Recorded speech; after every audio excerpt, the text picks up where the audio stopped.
Okay, it's down me. You gotta watch. Watch on. Oh, let me put it over here. Yeah, but yeah, you gotta see. Okay, pick up that house. Okay. See, I can edit. Brother out there playing the drums. You can edit it? Yeah, I can edit out, you know, beginnings and ends. Oh yeah, honey, this camera's something else. Okay. Hi, I'm Angela McKee. I'm 62 years old. I live in the village of Harlem in New York City. And? Hi, my name is Sean C. Turner. I'm 46 years old and I also live in Harlem. Hi, my name is Arlene A. Magruder, and I am 51 this year. And I reside in the borough of Brooklyn. Okay, the way we know each other, we have been neighbors. Well, Sean and I are still neighbors for over 10 years. And Arlene used to be our neighbor. But we all belong to the same gym, and that's how we met each other. But we're still in touch with each other. We still hang out together periodically. We make trips to Brooklyn. Sean and I. Exactly. And as you can see, she comes to Harlem. Right, she comes to Harlem. Good fish, good fish. Okay. So, our personalities. Okay, Arlene, you can start. You want me to describe yours or describe my own personality? Okay. Well, because my clothes tell my personality. Bam, that's it. Bam, right. that's it. She's out there. In fact, we're all colorful today. Yeah. I have pretty colorful personalities. Exactly. Outgoing, Upbeat. yeah. Friendly. Talkative. Sure. Truly. We like to laugh a lot. Yeah. Oh yeah. Right. A lot of laughing goes on. Exactly. Yeah. Okay. So, we got to talk about who's a believer. Okay. Me, I believe that everybody perceives things differently. You know, three people can look at something and perceive something a different way. I feel as far as the paranormal, it has a lot to do with what's in your subconscious and how you're going to interpret it. So, you know, if I'm seeing something that looks paranormal, I'm looking at it or I think that's paranormal or that's supposed to be paranormal, I'm looking at it very deeply. So that's my feeling about that. What's yours, Sean? I guess I'm a believer. I feel like Einstein said, energy never dies. So Exactly. What happens to the energy that's left when a spirit makes this transition? Where does it go? It's supposed to transform itself. Definitely. I'm definitely a believer as well. Okay. I believe. Scary belief, but I believe. Okay. So are you afraid of the dark? I'm not afraid of the dark. I'm afraid of what happens in the dark. Not the dark itself. The dark itself I can deal with. It's the other stuff that goes on when it is dark that I'm afraid of. The after dark. Right. So yeah. I'm pretty cool at being in the dark. I can Ooh, if you would have said you was scared of the dark. I call you the flashlight or a little night light just to guide my way on my phone to kind of light the space a little bit. Night light. I walk to work in the dark sometimes, so. Okay, yeah. You do. Right. Yeah, because you work at night. So yeah, you're in the dark. Midnight shift. Right. Okay. Well, I'm not afraid of the dark, but if something reaches out and touches me in the dark, you know, yeah, I'm going to be afraid or wondering what is it out there. But, you know, technically, no, I'm not afraid of the dark. Okay. Have you ever seen a ghost? Ooh. I've never seen a ghost, but I'm sure there's some out there. I've never seen one, though, personally. I don't think I've seen one, but I felt The presence of different something. energy, especially being in the museum at night. Yeah. You can just feel something, you know, you hear a sound, so I have to flash my flashlight down to make sure I'm in here by myself. Right. But yeah, you feel things. You feel things. You can Okay. definitely feel a change in the energy, like a cold, the room gets Something's- cold. something's there. Something's there. Comes over you. Yeah. Yeah. That's the feeling I've had also. Yeah, sure. Okay, now have you ever watched any ghost hunting shows on TV? I've seen a few, and I always felt like, you know, I could do that. I could do better than that. What are they afraid of? What's really going on there that they have to react the way that they're reacting? See, and mine is the opposite. passed by them and seen them, but I don't want to get caught up into them because I don't want to be spooked by them. So I'm the opposite. I kind of glanced at some a little bit, you know, but I haven't really focused and followed one, you know. So what do you like about them?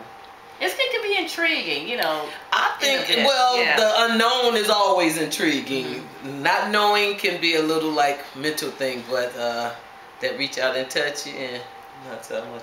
I see sometimes that there's certain cameras that are able to capture images. Exactly. And I'm just wondering, you know, when's somebody going to really get a good picture? Right, I mean, like a clear picture. Right, something that we can kind of like, hey. And so you're interested in ghost hunting? I like the paranormal. I listen to programs that talk about spirits and what's on the other side, what happens after death, you know, the existence of angels and things like that. So all that stuff kind of fascinates me. So yeah, I do have an interest. Yeah. And okay, so that leads to the next question. What are your views about life after death? I don't know if it's as cut and dry as heaven and hell. I'm not sure about reincarnation either, but I just don't think this is it. I think there's another phase to quote unquote life.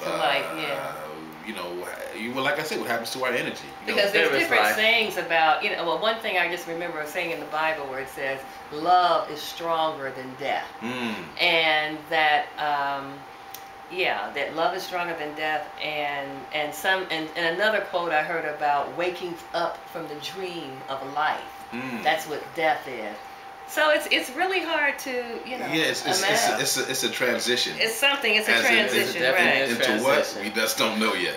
I'll let you guys know once I get there. Right. No one's ever come back and told me what it was about. But I'll let you know. The only one that did come back from death ain't told us what he saw. Exactly. Right. So do you believe in ghosts or spirits or transfer of one's energy after death? I do.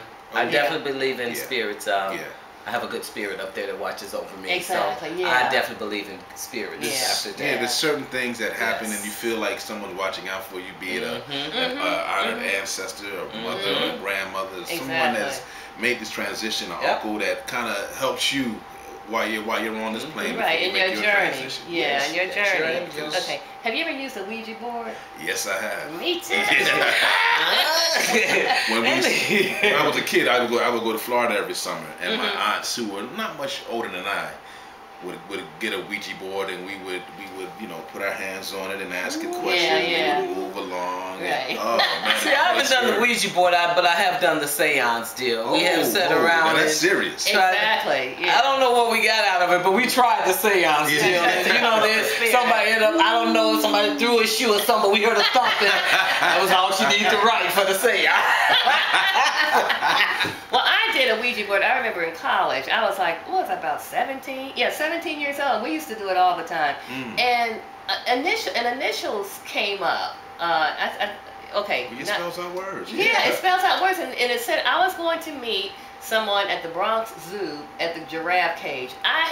New York wasn't even on my radar at that time. Wow. And I've only been to the Bronx Zoo once. I didn't meet anybody. Maybe if you go back, you'll find Charles. Yeah, I'm gonna go back. You gotta go back. Charles still standing there waiting for you to come back. The girl's supposed to be here. My Ouija board told me. Okay, so that's okay. Is it possible to communicate with the deceased via mediums or psychics? What do you feel about that? Now that, I don't know. I actually think people have the powers. I just haven't ran into the person who does. But I mean, I believe that, because I can't say what powers people don't have, what gifts they don't have. Okay. So if they say they have it, then I'm all for it until proven wrong. And people I've seen who've gone through different mediums to say, oh, I've talked, and they say it works for them, so I have to believe that it's out there. Sometimes I think they kind of delve into the personality of the person, and they can use some suggestions, on them. And I kind of think if the spirit wants to talk to you, they'll talk to you. Exactly. They don't need that third person in there. They'll come right to you. Okay, what do you think this experience would be like? You know, what are your fears, and what makes you excited about it? The fear. The fear makes me excited because once again the unknown. The unknown. Not knowing it's scary. I just don't want to embarrass myself on national TV. I don't want to be seen screaming running out of a building or giving up my manhood cause. I want to see that. I know. Be nice, spirits. Be nice. Okay. I mean, I just think it would be different, and I think it would be exciting, you know, and something different to do. It would help us to really find out what's going on. Okay, and that wraps up in the last question: why we want to participate in a project like this? Because answer our questions to see if there's really put in a situation where we can really communicate with someone that's trying to communicate with us. Right. Okay. So that's over and out. Arlene, Sean, and Angela. Thank you. Thank you. See you soon.